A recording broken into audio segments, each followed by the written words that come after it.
Something is wrong with the 2026 World Cup. Not the teams, not the format, not the stadiums. Something quieter, something calculated. Something that was slipped in when no one was watching, dressed up in the language of care and safety, and sold to you as progress. What FIFA just did to football may be the most brazen commercial move in the sport's modern history, and most people haven't even noticed it yet. We are standing on the edge of the biggest World Cup ever staged. 48 nations, 16 cities, 3 countries, a tournament designed to shatter every record ever set in this sport. And right at the heart of it, buried inside a rule update that barely made the back pages, is a decision that changes the very nature of the game itself. By the end of this, you will understand exactly why FIFA introduced mandatory hydration breaks at the 2026 World Cup, and why the real reason has almost nothing to do with keeping players safe. Stay with us. Subscribe now and turn on notifications, because what is coming in this video is the kind of analysis that football's biggest broadcasters do not want you to sit with. Here is the contradiction at the center of everything. FIFA has spent years, loudly and publicly, campaigning against time wasting in football. They introduced stricter protocols. They empowered referees. They promised to protect the flow of the game. They told fans repeatedly that the sport would become faster, cleaner, more continuous. And then, in the same breath, in the same tournament cycle, they introduced scheduled stoppages. Built into the game, guaranteed, mandatory. Minutes of organized, deliberate, rule-enforced interruption dropped into the middle of both halves. They declared war on time wasting and then created the most institutionalized time waste in the sport's history. Think about that for a moment. Think about that. The official story is simple. North America in summer is hot. Dallas, Houston, Los Angeles, Miami. Temperatures can climb into the 90s and beyond. Players need water. Players need a moment to cool down. And in theory, in the right context, that argument is sound. Nobody serious disputes that extreme heat demands extreme caution. Hydration breaks have existed at tournaments played in genuinely brutal conditions. The 2022 World Cup in Qatar used them during training environments. Some domestic leagues in the Gulf have relied on them for years. The principle, taken alone, is defensible. But that is just the beginning of the story. Because FIFA did not limit these breaks to matches played in extreme heat. They did not make them conditional on temperature thresholds being crossed. They did not tie them to humidity indexes or medical advisories issued match by match. They made them mandatory, universal, fixed, scheduled interruptions that apply whether the thermometer reads 100 degrees or a perfectly comfortable 70. They apply inside climate-controlled stadiums where the air is engineered to keep players cool. They apply in evening kickoffs when the sun has been down for hours.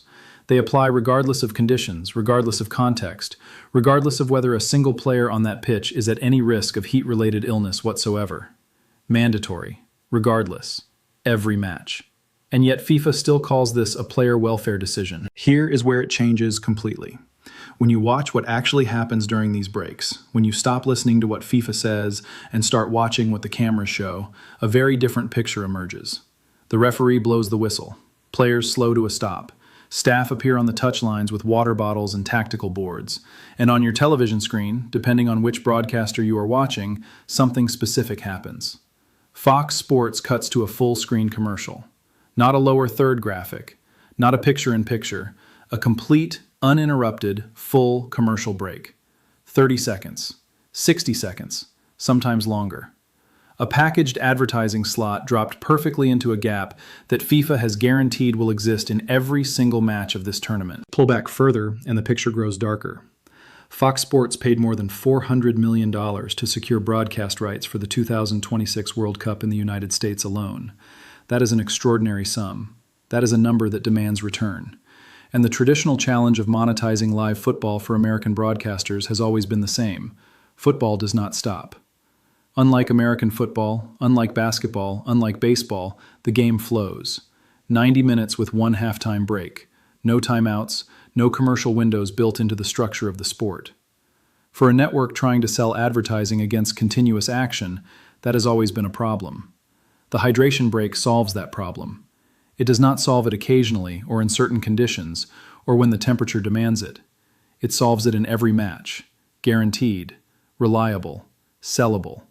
Before we go deeper, if this is the kind of coverage you have been looking for, the analysis that goes beneath the surface and asks the questions that matter, subscribe now and turn on notifications. What is coming in this video will reframe how you watch every match of this tournament. The evidence does not come from speculation, it comes from watching the breaks in action. Multiple matches have already been played under these conditions in pre-tournament settings and confederation competitions where similar protocols were tested. In several instances, referees were filmed visibly waiting, players already hydrated, staff already retreating, the break functionally over, and yet the whistle to restart did not come. The game sat in suspension for additional seconds, sometimes stretching past a minute, while the broadcast caught up, while the commercial finished. The referee, standing at the center of the pitch, waiting not for the players but for the television signal.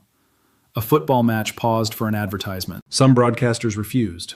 Several international rights holders covering the same matches made a different choice. They stayed on the action. They showed players drinking, coaches talking, the tactical theater that happens in those stolen moments. No commercial break, no interruption. The same pause, covered completely differently, because for those broadcasters, the break was not a commercial window, it was simply a break. The contrast reveals everything. The pause is the same length. The players are the same players. The only variable is what the broadcaster chooses to fill that time with. And the broadcasters who paid the most, who owe the most, who need to recover the most, they fill it with advertising. Every time. FIFA knows this. FIFA cannot not know this. The rights deals are signed. The conversations between federation and broadcaster happen behind closed doors. But the financial architecture is transparent to anyone willing to look at it. When you sell broadcast rights for hundreds of millions of dollars, when you sit across a table from a network executive who needs to explain to shareholders how they will generate return on that investment, the question of commercial inventory inside the live broadcast is not a footnote. It is central. It is the negotiation. And if you then introduce a rule that guarantees multiple minutes of scheduled stoppage inside every match, you are not making a health decision. You are manufacturing inventory.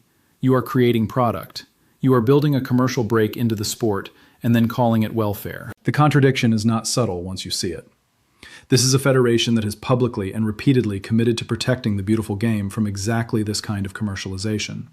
FIFA's own documentation talks about preserving the authenticity of football. Their public communications around the 2026 tournament emphasize the sport first, the players first, the fans first. And then they introduce a mechanism that functionally turns every match into a television format with scheduled advertising windows, and they announce it as care. The players themselves have said almost nothing publicly, because players in a World Cup year do not pick fights with FIFA. Their federations, their sponsors, their tournament participation, all of it flows through the same institution they would be criticizing. The silence is not agreement.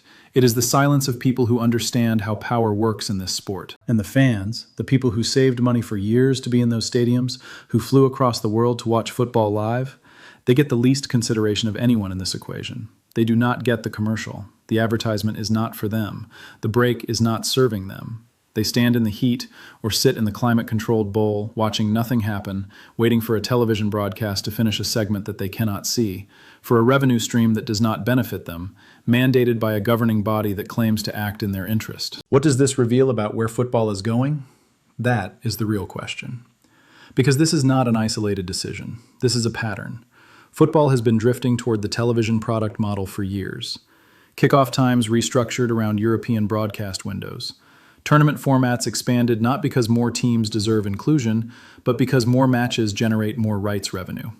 Halftime shows, sponsor integrations, jersey placements, the gradual, steady, unrelenting conversion of a sport into a content format. The hydration break is not the beginning of this story. It is just the moment where the mask slipped enough that if you were paying attention, you could see clearly what was underneath. Football's power has always lived in its continuity. The unbroken thread of 90 minutes, the way tension builds because nothing stops it from building.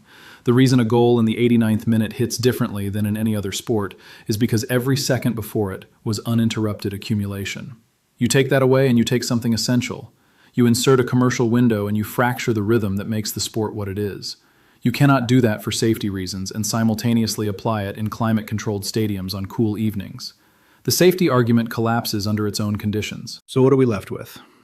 We are left with a governing body that introduced a structural change to the game, applied it universally regardless of conditions, timed it to coincide with the most lucrative broadcast deal in the tournament's history, and described it as player welfare.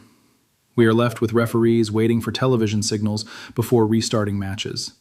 We are left with broadcasters cutting to full commercial breaks during guaranteed pauses in live football. We are left with fans in stadiums watching nothing happen while a screen somewhere runs an advertisement. And we are left with a question that matters more than any tactical debate about this tournament. Who is football for? Because the answer FIFA is currently writing, in the structure of these breaks, in the architecture of these deals, in the language they choose and the reality they build, that answer is not the players. It is not the fans. It is the balance sheet. It is the rights holder. It is the commercial partner. Football is becoming a delivery mechanism for advertising revenue, and the 2026 World Cup is the moment that transformation moved from background to center stage. What do you think? Leave your answer below. Do you believe FIFA when they say this is about safety, or do you see what the structure of these breaks actually reveals? The conversation in the comments is where the real debate happens, and we read every one. If this is the analysis you want more of, subscribe, like this video, and turn on notifications, because the scrutiny this tournament deserves does not stop here. The sport you love is changing. The only question is whether anyone in power will be honest about why.